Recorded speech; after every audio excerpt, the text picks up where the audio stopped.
얼마 전 재미있는 자료를 봤는데요. 그 자료가 뭐냐면 우리나라 대기업 들어가려면 어렵죠, 그렇죠?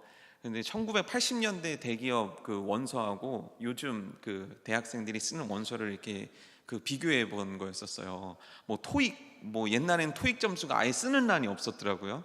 그래서 유심히 보는데 자격증 란이 있는 거예요. 근데 1980년대 대기업 그 S사에 들어간 대기업의 자격증에 뭐가 적혀 있는 줄 아십니까? 운전면허증이 적혀 있더라고요. 요즘은 어떻습니까? 그거 적으면은 무조건 서류 전형 탈락하겠죠. 이거 보면서 참 한편으로는 되게 웃기면서 한편으로는 마음이 좀 씁쓸했습니다. 요즘 젊은 청년들이 취업하기 정말 힘들죠. 사실 예전에 우리 어른들이 가졌던 능력보다 훨씬 큰데도 불구하고 좋은 회사에 들어가기가 참 힘든 게 요즘 시대입니다. 그런데 궁금증이 하나 떠올랐습니다. 왜 이 대기업들이나 회사들은 그렇게 이 스펙이라는 것들을 보기를 원할까요? 왜 그렇게 많은 자격 조건들을 갖추기를 원할까요? 간단합니다. 잘하는 사람 뽑고 싶어서입니다. 뭘 잘하는 사람을 뽑고 싶을까요? 네? 일 잘하는 사람 뽑고 싶습니다. 그렇죠? 네. 물론 좀 너무 지나친 게 문제긴 하지만 우리는 일 잘하는 사람 뽑는 거 당연하게 생각합니다. 그리고 보면 우리는 잘하는 거 되게 좋아합니다. 여러분, 잘하는 사람이 좋습니까? 못하는 사람이 좋습니까? 잘하는 사람이 좋습니다. 이제 국수를 만들러 모인 거예요, 전도회가. 그래서 막 준비하는데 파 하나 가지고 3시간씩 쓸고 있으면 열불 터집니까? 안 터집니까? 막 눈 안 보고 자르는 사람이 좋습니까? 파 하나 가지고 3시간 씨름하는 사람이 좋습니까? 솔직하게 얘기해 보세요. 왜 이럴 땐 천사가 되십니까? 자, 그럼 좀 더 직접적으로 물어보겠습니다. 여러분들의 며느리가 파 한 당 가지고 3시간 보냈으면 좋겠습니까? 아니면 타다닥 쳤으면 좋겠습니까? 그렇죠. 청년 여러분, 시어머니가 이런 존재들이에요. 절대 여러분들 십자를 조심하십시오. 절대 조심하십시오. 차량부 어떻습니까? 주차 안 보고 쫙 하는 사람이 좋습니까? 아니면 벌벌 떨면서 유리 받고 저리 받고 하는 사람이 좋습니까? 김인희 장로님, 어떤 부가 차량부에 들어왔으면 좋겠습니까? 그냥 믿음만 있으면 됩니까? 아니죠. 운전 잘하는 사람이 좋죠. 우린 잘하는 사람 좋습니다. 잘하는 사람 좋아요. 그게 뭐 주방이 됐던, 그게 학교가 됐던, 그게 어디가 됐던 잘하는 사람 좋아합니다. 이 잘이라는 게 뭐죠? 능력 있는 사람 좋아해요. 그렇죠? 저도 그렇고 여러분들도 그렇고 우리는 능력 있는 사람을 좋아합니다. 자, 그럼 질문 하나 드리겠습니다. 여러분들은 잘하십니까? 여러분들은 능력 있으십니까? 네라고 대답하시는 분이 계시죠. 네. 아직도 본인의 능력 없음을 깨닫지 못하셨으니 이거 어떻게 하면 좋습니까? 우리는 잘 능력 있는 이거 되게 좋아합니다. 그럼 잘 능력 있는의 반대는 무슨 말일까요? 능력 없음, 잘 못함. 요걸 두 자로 표현하면 무능이에요. 무능. 자, 여러분 이름에 무능을 붙여보십시오. 기분 좋습니까? 싫습니까? 왜 싫으세요? 무능한 거 싫어요. 무능한 거 싫어요. 청년 여러분, 여러분 스스로 앞에 무능이란 붙자가 이 단어가 붙었으면 좋겠습니까? 능력이란 단어가 붙었으면 좋겠습니까? 우리 정영강 청년은 능력이에요, 무능이에요? 네, 그게 붙었으면 좋겠다는 거예요. 실제 자기가 능력 있다는 얘기를 하는 건 아닙니다. 우리는 무능한 거 싫습니다. 그런데 놀라운 거 아십니까? 우리 인생 가운데서는 내가 무능할 때가 너무 많다는 거예요. 이게 세월을 살아보면 알아요. 아까 영희가 그 찬양 인도하면서 얘기했죠. 그 점심 식사 맛있게 하셨냐고. 혹시 식사를 거느리시면서 그 공부를 하신 거 아니냐고 그랬잖아요. 영희야, 손 떨려서 밥을 먹어야 돼. 어른들은 이게 손이 떨려, 시간이 되면. 그래서 너가 아직 그 단계까지 안 왔는데 나도 손이 떨려. 좀 우리 집사님들을 이렇게 과분하게 보지 말렴. 이분들은 공부하면서도 무능을 느껴요. 그렇죠? 이거 왜 못 외울까? 7 집사 이름 왜 안 외워질까? 누가 나올까? 왜 안 외워지는 걸까? 그러면서 원망이 생겨요. 아니, 이 사람들이 무슨 이름을 가졌는지 나하고 무슨 상관이야 하면서 보지만 안 외워집니다. 무능해져요. 나이가 먹으면서 무능해짐을 느껴요. 그럼 젊은 사람들은 무능함을 안 느낍니까? 여러분 안심하십시오. 우리 청년들의 예선전 점수를 제가 보고, 저희 이제 자체 예선을 한번 거쳤어요. 그래서 옥석을 가려가지고 예선전에 내보냈어요. 그리고 옥석 중에 3명이 뽑혔어요. 얼마나 뛰어나겠습니까? 하지만 여러분 안심하십시오. 안심하십시오. 네. 우리는 젊던 늙던 어떤 상황 속에서 무능이라는 감정을 느낄 때가 너무 많다는 거예요. 저는 어떨까요? 저는 느낄까요, 안 느낄까요? 제가 이렇게 우습게 보이십니까? 저를 보면서 무능을 느끼십니까? 저도 엄청 느낍니다. 사실 여러분들은 모르시겠지만 설교 한번 하고 나면 머리털을 다 잡아 뜯어버리고 싶어요. 네, 진짜로요. 그래가지고 잠 못 자는 날도 많아요. 가만히 자다가 잊어야지 하는데 꿈에 설교가 나타나는 거예요. 그래서 벌떡 일어나고 한숨을 푹푹 쉬죠. 그때 옆에 와이프가 자고 있으면 크게 약올른 거예요. 나는 괴로운데 왜 당신은 자고 있냐고. 저도 무능함 많이 느낍니다. 저도 머리털 많이 뜯어봤습니다. 전 너무 제가 견딜 수 없는 무능 때문에 머리통도 많이 때려봤습니다. 그래서 멍든 적도 있었습니다. 하도 때려가지고. 왜냐하면 우리 인생 가운데 무능이 느껴지거든요. 그럼 중요한 건 뭐냐면, 이 무능이 느껴졌을 때 이 무능을 뭔가 해결하고 싶은데 그걸 해결 못하니까 무능인 거예요. 경제적인 것들, 또 상황적인 것들, 건강, 내 이 성격, 이런 것들 앞에서 내가 얼마나 무능한지 몰라요.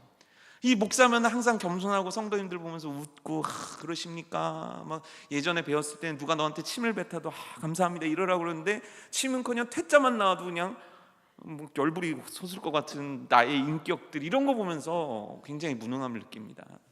남상란 집사님 지금 뭘 보고 계신 겁니까 지금? 네? 아니 주보 볼 게 뭐가 있습니까? 네? 지금 이거 제가 지금 무능을, 지금 제가 얼마나 무능하면 집사가 맨 앞에 앉아가지고 네? 어떻게 이럴 수 있는 겁니까? 네. 조심하세요. 제가 누구 부를지 모르니까. 네. 이 무능함을 느낍니다. 지금도 여러분들이 조실 때 무능함을 느낍니다. 도대체 어떻게 잘 수가 있나? 지금 조시는 분 계십니까? 네. 사람은 인생 앞에서 무능함을 느끼고, 또 우리가 사역이란 걸 하고 교회에서 일을 하면서 무능을 느낍니다. 만약 이 무능을 느껴보지 못했다면 여러분들이 이상한 겁니다. 우리는 무능한 자들입니다. 우리는 인생 가운데 무능할 수밖에 없고, 나의 한계점 때문에 무능할 수밖에 없어요. 나는 무능한 자입니다. 그럼 이 무능의 문제를 어떻게 해결해야 될까요? 오늘 저는 여러분들에게 세 남자를 소개해 드리려고 하는데, 이 세 남자는 어마어마하게 무능한 자들입니다. 이 남자들의 이름이 시험에 나올 수도 있어요. 저는 그래서 사도행전 본문을 집었으니까 남상란 집사님 집중해서 리슨 케어풀리 해주시기 바랍니다. 네. 첫 번째 남자는 베드로예요. 베드로 아십니까? 네. 베드로 뭐 하는 사람입니까? 어부지요. 베드로 하면 딱 떠오르는 이미지는 어부입니다. 맞아요. 그는 어부입니다. 어부예요. 단지 어부일 뿐입니다. 그냥 어부예요. 이게 무슨 걸 뜻하냐면, 이 사람의 직업적인 것이 문제가 된다는 걸 얘기하고자 하는 게 아니에요. 이 사람이 어부라는 직업이 문제가 아니라 단지 어부였다고요. 단지 어부가 의미하는 게 뭡니까? 먹고 사는 것에 충실했던 사람, 그것이 전부였던 사람. 여러분, 근데 이 단지 어부라는 말 속에 여러분들을 넣으면 여러분들도 자유롭지 않아요. 단지 직장인일 뿐이에요. 하나님이 나한테 인생의 목적을 주시고 목표를 주시고 방향을 주시고 내 삶 가운데 사명이란 걸 주셨지만 그걸 깨닫지 못하는 거예요. 그래서 단지 어부로 머물렀던 것이 베드로예요. 그러니까 이 사람은 나이가 먹었지만 왜 먹는지, 왜 살아야 되는지, 자기가 어떠한 인생을 살아야 되는지 몰랐던 사람이라고요. 그 자체로 무능이에요. 여러분, 이거를 무능이 아니라고 표현할 수가 없어요. 내가 어디로 가는지조차 모르고 내가 무엇 해야 되는지조차 모르는 것만큼 무능이 어디 있습니까? 베드로는 무능했습니다. 그런데 이 베드로에게 인생에 엄청난 기회가 찾아와요. 베드로에게 누가 오시죠? 예수님이 오시죠. 그래서 이 베드로에게 말씀 하나를 주십니다. 그의 목적 없는 인생 속에 목적을 주시고, 방향 없는 인생 속에 방향을 주시고, 사명 모르는 그의 인생 속에 사명을 일깨워 주십니다. 그게 뭡니까? 너는 뭐를 낚는 어부가 되리라? 사람 낚는 어부가 되리라. 만약에 여러분들에게 예수님께서 오셔가지고 너에게 사람 낚는 어부가 되리라 하면 여러분들 가슴이 어떻겠습니까? 막 쿵쾅쿵쾅 뛰겠죠. 그래, 이것이 나의 비전이구나. 그래, 내가 이를 위해 살겠구나. 얼마나 열심히 살겠습니까? 그렇죠? 근데 놀랍게도 베드로는 그 사명을 부여받은 자, 그 기회를 인생에서 잡았음에도 불구하고 스스로가 그 기회를 버립니다. 그 버린 사건이 뭐죠? 예수님이 십자가에 못 박히실 때 베드로가 있었어요, 없었어요? 있었어요, 없었어요? 네? 있어요? 대답을 해보세요. 있었어요, 없었어요? 예수님을 버리고 도망갔고 예수님을 심지어 부인하기도 했죠. 배반자죠, 배신자죠. 이런 사람 무슨 쓸모가 있는 사람입니까? 여러분 같으면 이런 사람에게 뭔가 기대하겠습니까? 그래, 못난 건 그렇다고 해도 어떻게 배신을 하냐? 여러분, 이런 사람 인정하고 싶겠습니까? 베드로는 무능한 사람이었어요. 기회를 잡을 줄 모르는 사람, 잡았던 기회의 의미조차 몰랐던 사람, 예수님의 말씀을 깨달지도 못했던 자, 예수님의 말씀을 그렇게 해주셨음에도 부활하신 예수님의 그 자리에 함께할 수 없었던 무능한 자가 바로 베드로였어요. 두 번째 남자는 요한이었어요. 요한의 별명이 뭘까요? 예? 사도예요, 별명이? 큰일 나셨네. 요한의 별명이 뭡니까? 사도 요한의 별명. 예? 사랑 요한? 아유, 너무 거룩하셔가지고. 예. 요한의 별명은 우레의 아들이죠. 우레의 아들. 왜 우레의 아들입니까? 성질이 그랬다는 거예요. 권사님들, 뒤에 보지 마시고 저만 보고 대답을 해보세요. 남편 성격이 우레 같다 그러면 그 남편 좋은 남편이 나쁜 남편이에요? 자, 말하지 마세요.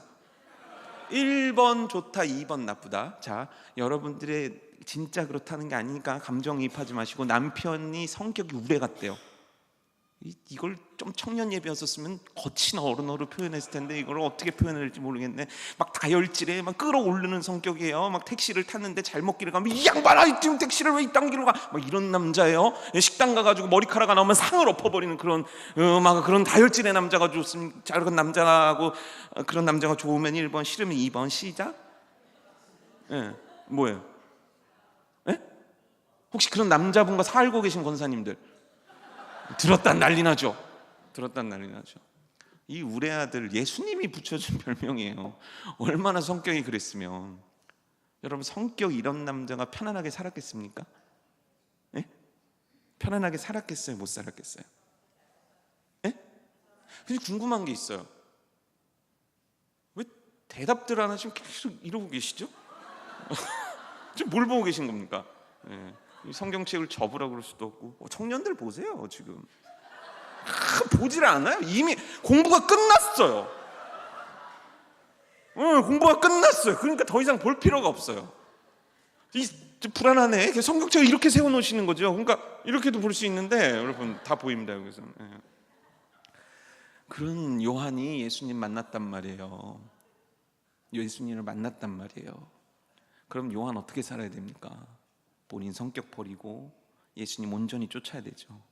이 사람은요, 요한은 특별한 은혜를 받은 사람이라 예수님이 어디를 가든지 동행했던 수제자 중에 한 명인 거예요.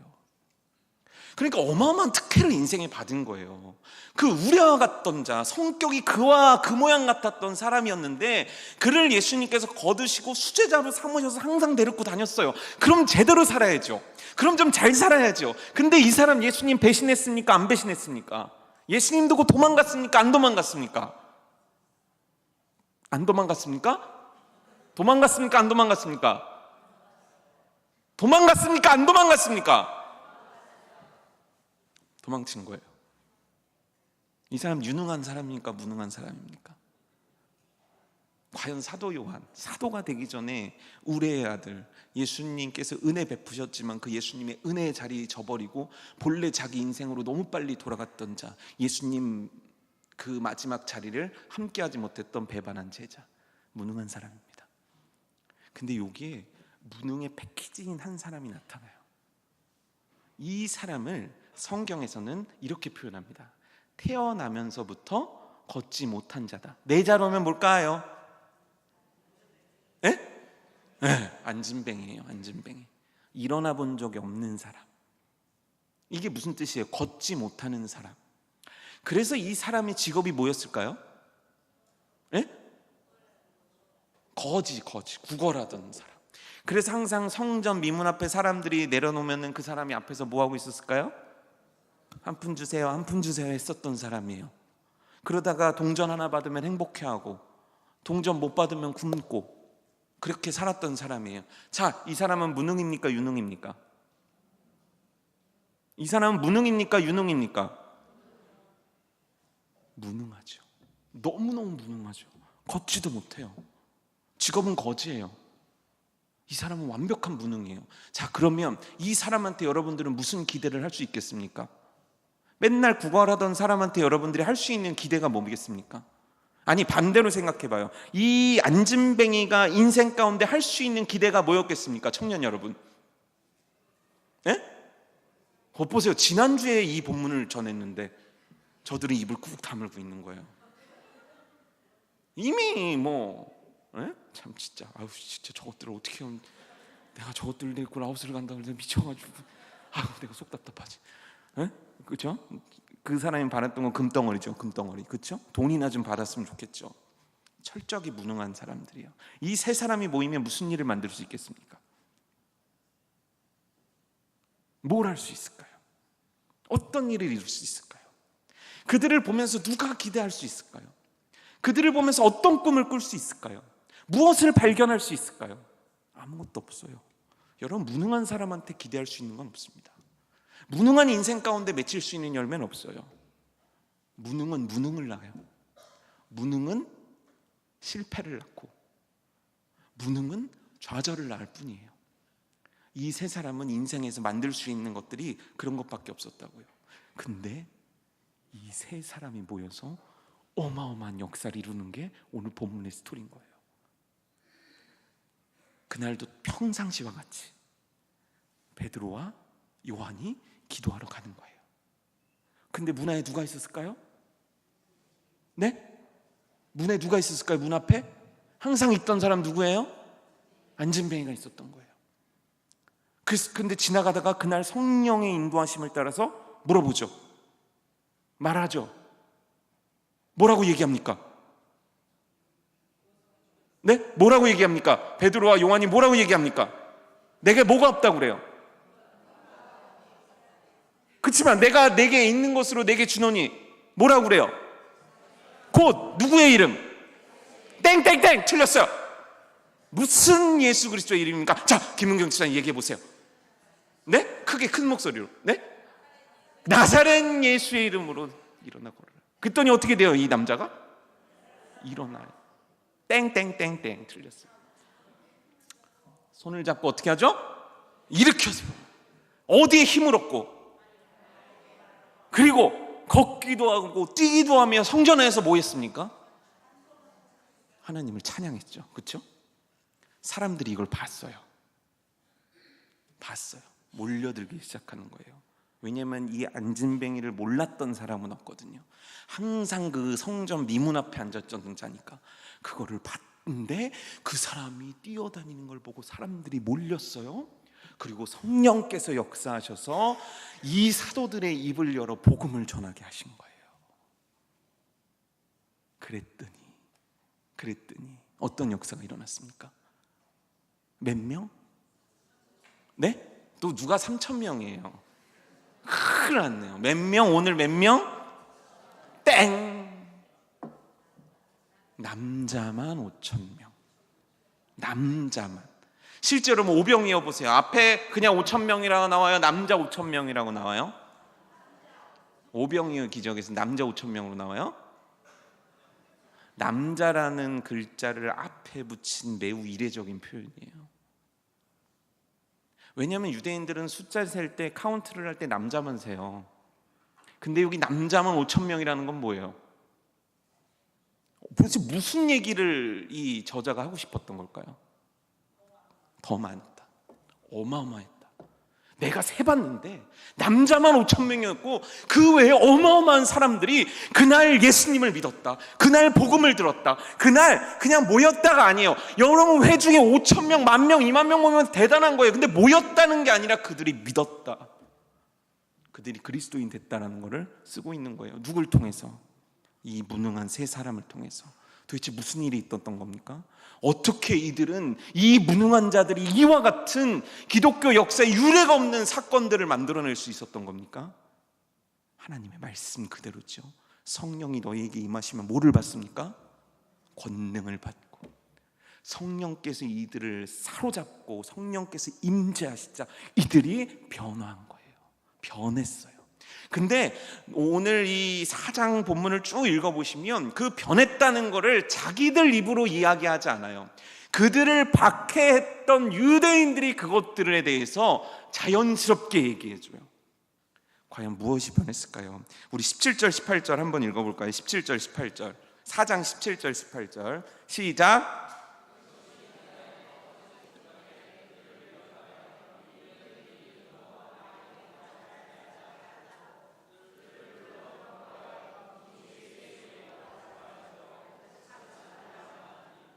복음을 전했고 그와 같은 역사가 일어나니까 이들을 가둬버린 거예요.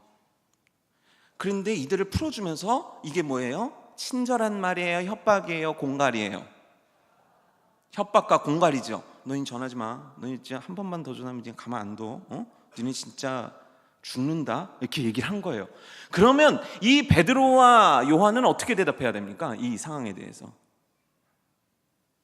변하기 전 베드로와 요한은 뭐라고 대답해야 됩니까? 죄송합니다. 제가 죄송합니다. 제발 이번 한 번만 좀 살려주십시오. 제가 정말 철이 없고 제가 미쳐가지고 그랬습니다. 제가 미쳐서 그러니까 한 번만 좀 처자식도 있고요. 저는 돌봐야 되는데 이랬을 거라고요. 근데 이들이 어떻게 대답합니까? 19절 우리 한번 읽어볼까요? 시작.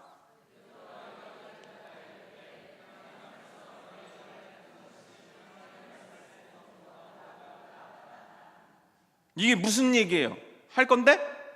나 전할 건데? 너네 죽어? 죽여. 나 전할 거야. 이거 어떻게 이런 현상이 일어나는 겁니까? 예전에는 조그만 아이가 물어봤어도 겁이 나갖고 도망가던 베드로예요. 예수님이 잡혀가실 때 제자들은 사라져버렸어요.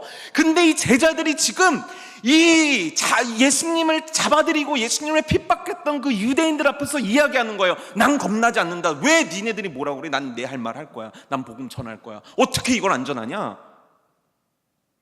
어떻게 됐습니까? 담대해졌어요. 이들이 담대해졌어요. 성령께서 이들을 변화시킨 거예요. 이들의 겁쟁이의 무능함을 담대함으로 완전히 바꿔놓으신 거예요. 그런데 이것으로 끝나는 것이 아니에요. 13절 우리 한번 읽어보면 13절 이제 다 여러분 피가 되고 살이 되는 시험 문제 나올 수도 있는 거예요. 지금 제가 웬만하면 읽어드리지만 지금 여러분들 찾게 해주는 희생을 하고 있는 거예요. 자, 준비 시작.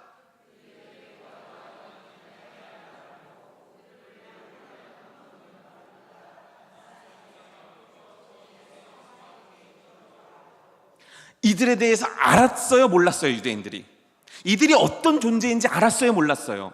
이들은 알아요. 몰랐을 리가 없죠. 예수님 옆에 있던 자도 알고 있고 물어보면 야 베드로가 누구야? 이게 어분데요? 딱 나오는 거예요.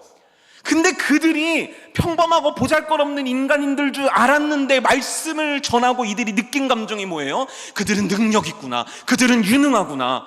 그들이 어찌 이런 말씀을 전할 수 있는가? 그들이 깜짝 놀란 거예요. 놀랍게도 여러분 이 두 가지 이 유대인들의 고백 속은 고백에 담겨 있는 건 뭐냐면 이들이 어마어마한 사도들의 변화를 의미해요. 그들은 무능했다니까요. 겁쟁이였다니까요. 그들은 실력이 없었다니까요. 근데 그들이 성령께서 그들에게 임재하시자 권능을 받는데 더 이상 두려워하지 않는 자들, 그리고 하나님의 말씀을 능력 있게 전하는 그 재능과 능력이 그들에게 임한 거예요. 그럼 안진뱅이는 어떻게 됐을까요? 안진뱅이는 어떻게 됐을까요? 여러분 또 찾아봐요. 14절이에요. 시작.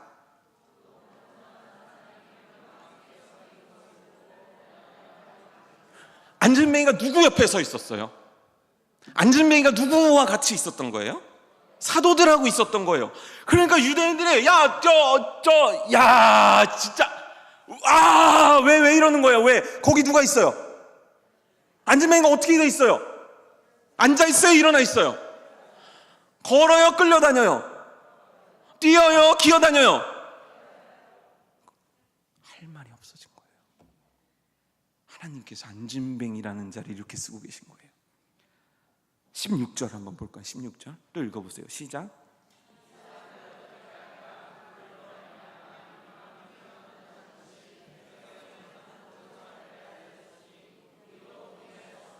야, 소문이 쫙 났다. 소문이 완전 나버렸다. 그러니까 이거 빼박이에요. 빼박. 빼지도 박지도 못하는 거예요. 완벽한 상황이에요. 그 사람이 살아있어서 옆에 있는 거예요. 걷지 못했던 자가. 그래서 결과가 뭐예요? 이 세 사람을 통해서 하나님의 만드신 결론이 21절 말씀이에요. 읽어봅시다. 시작.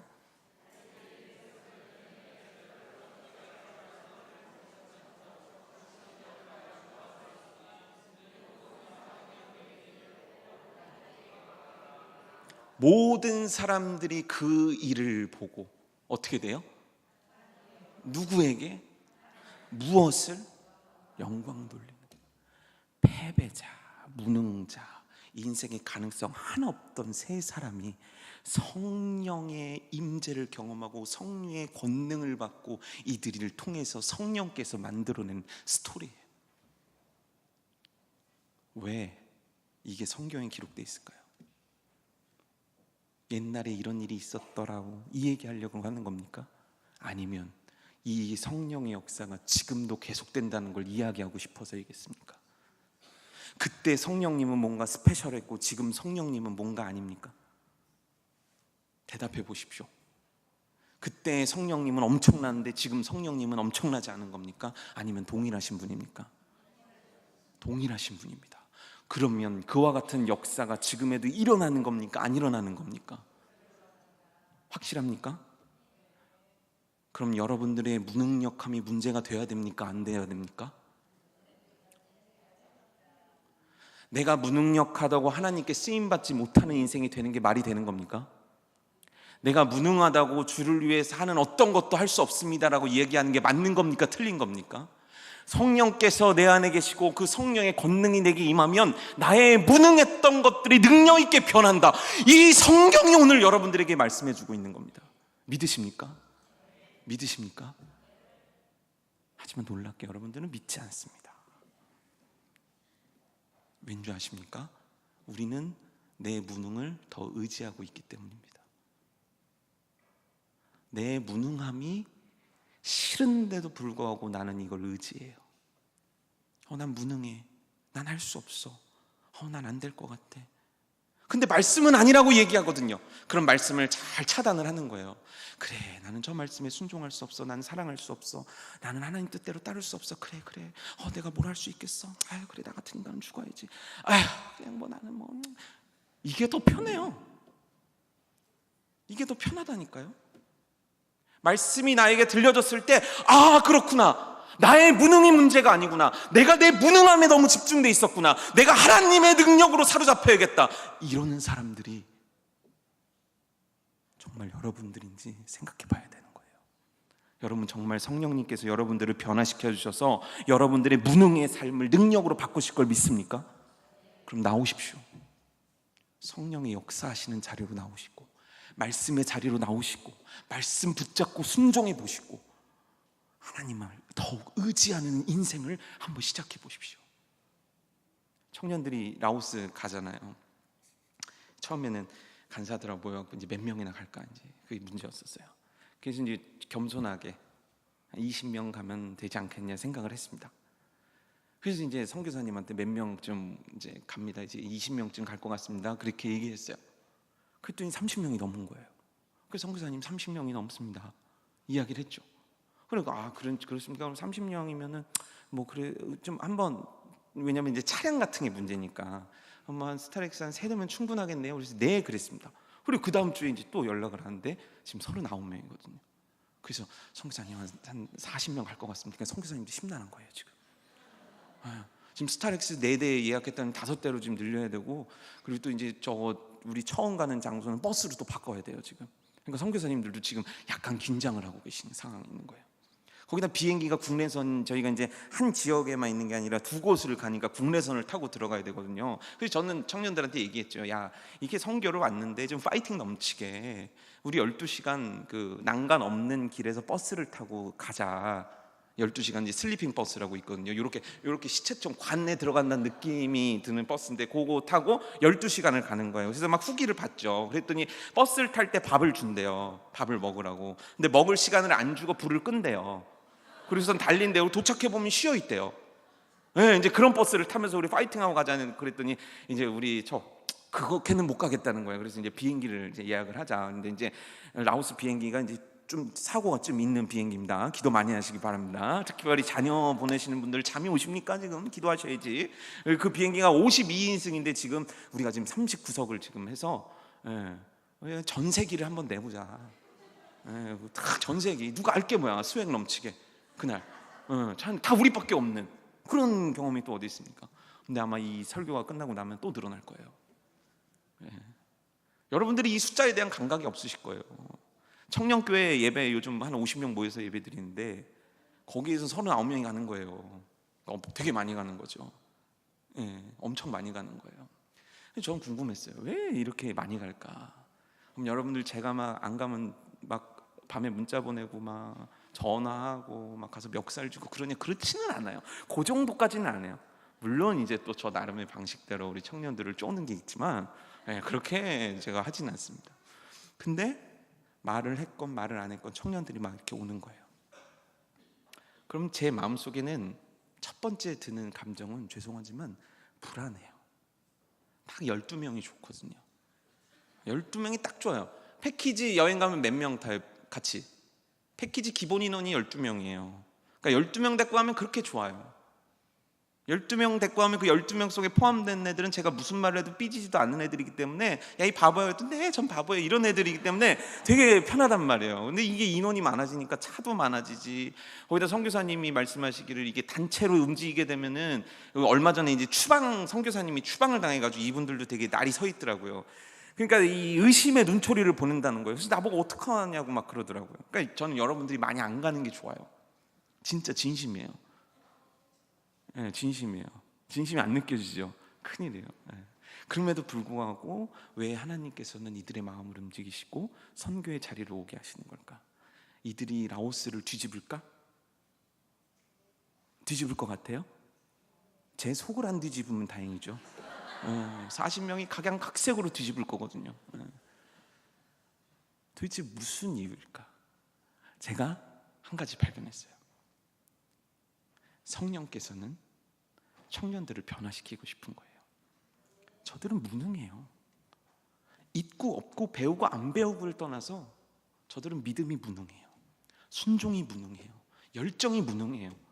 저들은 주님을 위해서 눈물을 흘리고 땀 흘리고 피 흘리고 엄청난 열정을 폭발시키는 것에 대한 경험이 없어요. 하지만 성령님은 저들을 변화시키고 싶으신 거예요. 그래서 저들의 마음을 움직이고 계신 거예요. 저들이 그래서 팀으로 들어온 거예요. 지금 막 화기애애하죠. 이제 너네들 5월달 가보고 6월달 돼보고 라오스 가봐. 웃음이 남아있을까? 내가 선교사님한테 부탁했어. 절대 한식은 안 됩니다. 절대 현지식만 먹여주십시오. 저는 이렇게 넘어와도 현지식을 먹거든요. 너네는 이제 다 죽었어. 막 각오들 해봐봐. 이렇게 얘기하면 또 걱정해서 이제 부모님한테 전화가 오더라고요. 거기 라오스 보내도 되겠네요. 그래서 제가 보내라고 그랬어요. 설마 죽게 하겠습니까? 제가 어쨌든 살려는 데리고 올게요. 살려는, 살리기까지는 제가 할게요. 나머지는 모르겠습니다. 성령께서 저들을 변화시키실 거예요. 과정 속에서 변화시키실 거예요. 능력 없던 자들을 능력 있는 자로 바꿔내실 거예요. 무능력한 저 40명을 통해서 하나님께서는 새로운 역사를 만들어내실 거예요. 하나님께서 오늘도 여러분들에게 원하시는 거예요. 여러분들이 능력 있는 자로 변화시켜주기 원하시는 거예요. 여러분들이 해야 될 일은 뭔지 아십니까? 그 무능의 자리에서 일어나는 거예요. 무능을 바라보고 무능에 의지하며 살아가던 여러분들의 인생을 주를 의지함으로 붙잡는 거예요. 주님이 변화시키십니다. 주님이 여러분들의 성품을 변화시키시고, 주님이 여러분들의 성격을 변화시키실 거고, 주님이 여러분들의 생각을 변화시키실 거고, 주님이 여러분들의 삶을 변화시키실 거고, 주님이 여러분들의 그 건강도 변화시킬 겁니다. 주님은 바꾸십니다. 주님은 변화시키십니다. 왜요? 여러분들이 이 땅에 그냥 존재한 자들이 아니에요. 하나님이 택하셔서 이 땅에 보낸 사명자들이기 때문입니다. 여러분, 성령을 의지하십시오. 성령의 손을 잡으십시오. 변화하십시오. 아니, 변화를 끌어가시는 성령님의 그 놀라운 흐름 속으로 빠져보십시오. 우리 찬양하겠습니다.